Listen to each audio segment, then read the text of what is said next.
안녕하세요. 너부장입니다. 오늘 만드는 동영상의 내용은 흔히 우리가 아파트 같은 건물에 전세를 들어갔을 때 뭐 전세로 살다 보면 보일러라든가 혹은 뭐 욕조, 양변기라든가 뭐 이런 것들이 이제 그 망실이 생겨날 수가 있죠. 손망실이 이제 그 하자가 생길 수가 있는데 그런 경우에는 그걸 누가 수선해야 되는지에 대해서 한번 이야기를 좀 해보고자 합니다. 다만 저는 법을 전공하거나 관련된 업무를 하는 사람이 아니기 때문에 실제 적용하실 때에는 사실관계 유무는 별도로 한 번 더 확인하셔야 된다고 미리 말씀을 드립니다. 자, 지금 화면에 보이는 내용은 임차보증금 반환에 대한 대법원의 판결입니다. 자, 여기서 이 판결 요지를 한번 볼까요? 판결 요지를 보시면, 자, 임대차 계약에 있어서 임대인은 임대차 목적물을 계약 존속 중에 그 사용 수익에 필요한 상태를 유지하게 할 의무가 있다 되어 있습니다. 그런 의무가 부담한다. 이것을 임대인의 수선 의무라고 이제 한다는 거죠. 임대인의 수선 의무. 자, 목적물에 파손 또는 장애가 생긴 경우 그것이 임차인이 별 비용을 들이지 아니하고도 손쉽게 고칠 수 있을 정도의 사소한 것, 뭐 그런 것이라서 임차인의 사용 수익을 방해할 정도의 것이 아니라면 임대인은 수선 의무를 부담하지 않지만 뭐 이제 어떤 게 있을까요? 이제 손쉽게 고칠 수 있을 정도의 사소한 것이라면 뭐 형광등이 나갔다거나 뭐 이런 것들은 뭐 그냥 갈아 끼면 되니까 손쉽게 고칠 수 있죠. 그래서 이제 그런 경우라면은 여기서는 다 재해석입니다. 임대인은 수선 의무를 부담하지 않지만 이제 임대인이 그런 것까지 해줄 의무는 저는 없다고 봐요.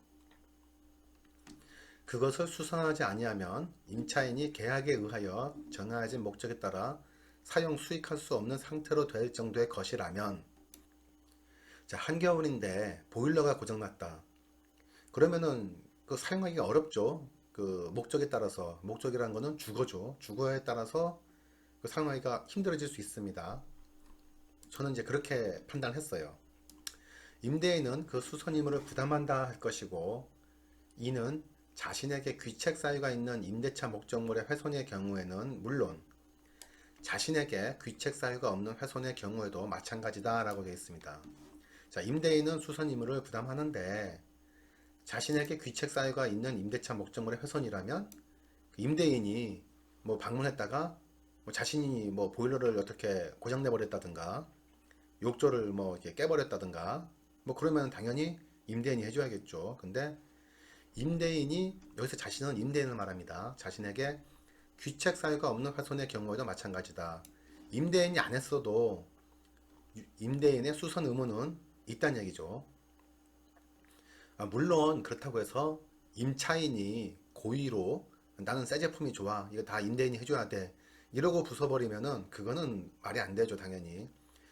여기서 임차인의 어떤 그 일상적인 생활에서 발생하는 어떤 그런 고장이라든가 이런 걸 의미하는 거겠지.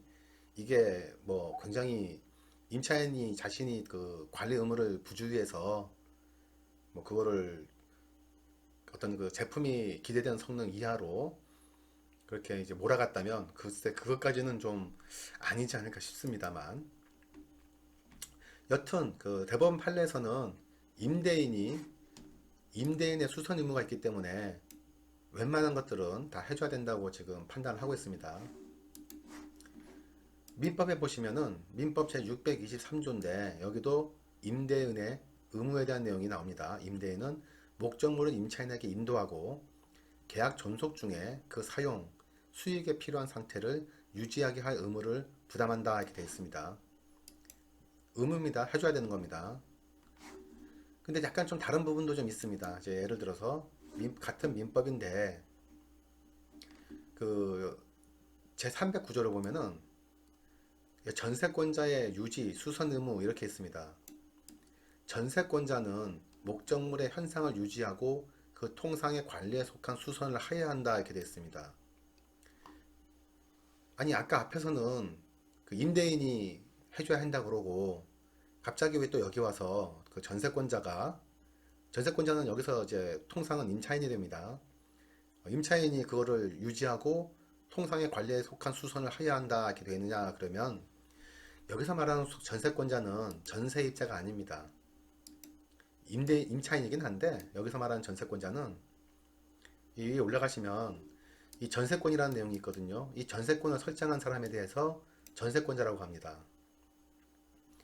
이 전세권이라는 것은 물권이기 때문에 우리가 이제 흔히 돈을 받을 수 있는 권리를 말하는 채권하고는 좀 다르죠. 어떤 뭐 건물의 소유권 같은 물권입니다. 그래서 좀 강력한 대신에 그래서 우리가 흔히 전세계약을 맺을 때 뭐 전세권을 설정하면은 많이 안전하다라고도 얘기하죠. 당연히 물권이니까 보다 강력하고 안전한 부분에서는 저도 맞다고 동의를 하는데 이런 부분에서는 살짝 좀 그런 벗어나는 부분도 있죠. 그러니까 여기서 전세권자는 전세권 계약을 전세권을 설정한 임차인을 말합니다. 그러니까 이제 물권적 전세권자라고 표현할 수 있지 않을까 싶어요. 반면에 전세권을 설정하지 않은 그런 전세입자는 채권적 전세를 가지고 있다. 뭐 그렇게 봐야겠죠.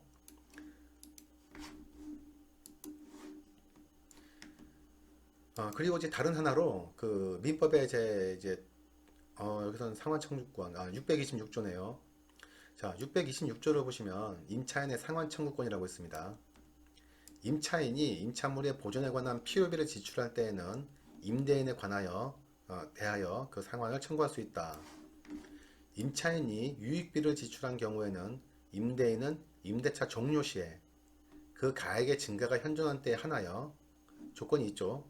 임차인이 지출한 금액이나 그 증가액을 상환하여야 한다. 이 경우에 법원은 임대인이 청구에 의하여 상당한 상환 기간을 허여할 수 있다. 허여라는 건 이제 부여한다 이런 얘기죠. 이제 무슨 얘기냐 그러면은 필요비라는 거는 이렇게 생각하시면 될 것 같아요. 필요비는 꼭 필요한 거, 유익비는 반드시 필요한 건 아니었는데 해놓고 보니까 굉장히 좋은 거. 건물의 가치가 더 올라가죠. 유익비를 이제 지출하면은 건물의 가치가 올라간 상황이 됩니다. 필요비는 반드시 좀 했어야 되는 이제 그런 뉘앙스로 보시면 될 것 같고 뭐 세부적인 어떤 그 정의라든가 이런 것들은 뭐 인터넷에서 많이 나와 있으니까 좀 왜냐하면 여기서 이제 일일이 다 그거를 얘기하기는 좀 그래가지고 그렇게 생각하시면 될 것 같습니다. 그러므로 아까 이제 앞에 말했던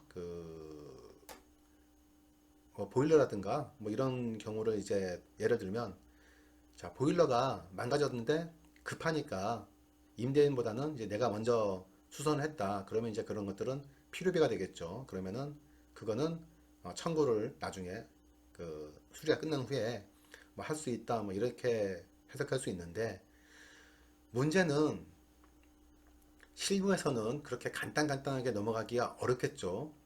일단 보일러가 고장이 났는지도 확인이 안 돼 있고 정말 그 순수하게 돈을 들여서 고장을 수리했는지도 물론 영수증이 있겠지만 그럼에도 불구하고 뭐 짜고 치는 고스톱인지 알 수가 없는 부분이 있습니다. 그렇기 때문에 임차인은 뭔가를 수리하거나 뭐 이렇게 보수해야 될 일이 생겼을 때는 임대인에게 연락을 해서 그 의견을 물어보는 게 가장 급선무가 아닐까 싶습니다. 그래서 뭐 임대인이 일단 수리하시고 제가 비용을 드릴게요 라고 하면은 그때는 이제 증빙을 갖춰서 영수증을 받아놓고 해서 청구를 하면 될 것이고 그게 아니고 나몰라라 하는 경우에는 다툼이 있을 테니까 좀 증거를 많이 만들어 둬야겠죠. 나중에 이제 다툼에 대해서.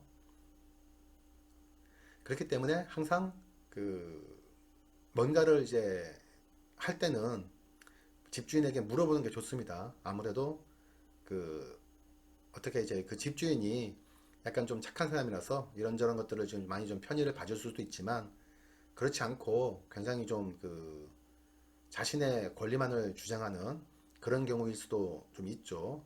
남의 어떤 그 남의 권리는 무시하고 그렇기 때문에 뭐 이런 부분에 대해서는 항상 그 증빙이라든가 그 앞서서 행했어야 할 절차들 그런 것들이 좀 중요하더라고요. 실제로 어떤 뭐 법 관련 일이 아니더라도 결국에는 트러블이 생기면 다 법으로 가는데 그때에는 항상 그 중요시 되는 게 너는 이제 할 도리를 다 하고 청구하는 거냐 뭐 이제 이런 내용이 중요해지기 때문에 항상 먼저 연락하고 의견을 물어보고 거기에 대해서 나오는 반응에 대해서 대책을 강구하시는 게 맞다고 생각이 됩니다.